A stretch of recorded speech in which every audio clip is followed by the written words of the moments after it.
Mildred was a young woman working as a banker in London. She didn't grow up with much. Her father was never around, and from a young age, she learned that life does not wait for you to be ready. Her mother was sick, very sick. She had lupus, and the drugs were expensive. Most of Mildred's salary went to medication. Some days there was food, some days there wasn't. But Mildred never complained. She believed hard work would eventually save her. At work, she met Jackson. Jackson was in his mid-30s, quiet, responsible, also struggling. He didn't come from money either. They connected easily, not because life was easy, but because they understood each other's struggle. They talked about building a future together. No luxury, no big dreams, just peace, partnership, and sharing responsibilities equally. Love felt practical, and that made it feel safe. Jackson wanted to marry Mildred, but money was a problem. Weddings were expensive, and he didn't want to look unprepared. He spoke to his friends. They told him not to worry. They advised him to take a loan. Wedding gifts will cover it. It sounded logical. He agreed without telling Mildred. They got married quietly. Nothing extravagant. They promised to support each other and split responsibilities 50-50. But the marriage didn't start with joy. It started with debt. When they counted the wedding gifts,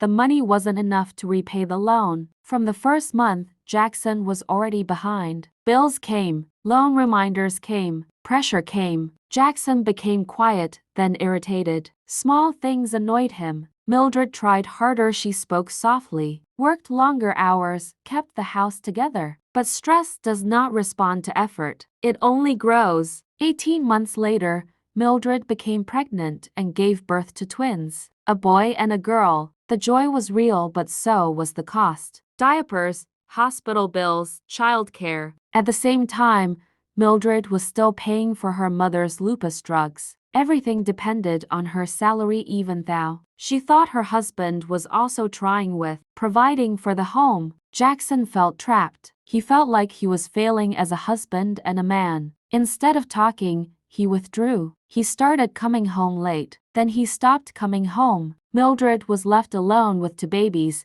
a sick mother, and a full-time job. She slept less. She cried more, but she kept going until she couldn't. Money stopped stretching. Help stopped coming. Jackson eventually left. They separated. Mildred took full custody of the twins. But love does not pay rent. Love does not buy medicine. Love does not replace support. After months of struggling alone, Mildred made the hardest decision of her life. She gave the twins up for adoption, not because she didn't love them, but because she loved them enough to admit she could not give them what they needed. After that, something inside her broke. She became withdrawn. She started missing work. Eventually, she lost her job. Then her mother died. That loss finished what stress had started. With no job, no family, and no support system, Mildred slowly disappeared from the life she once had.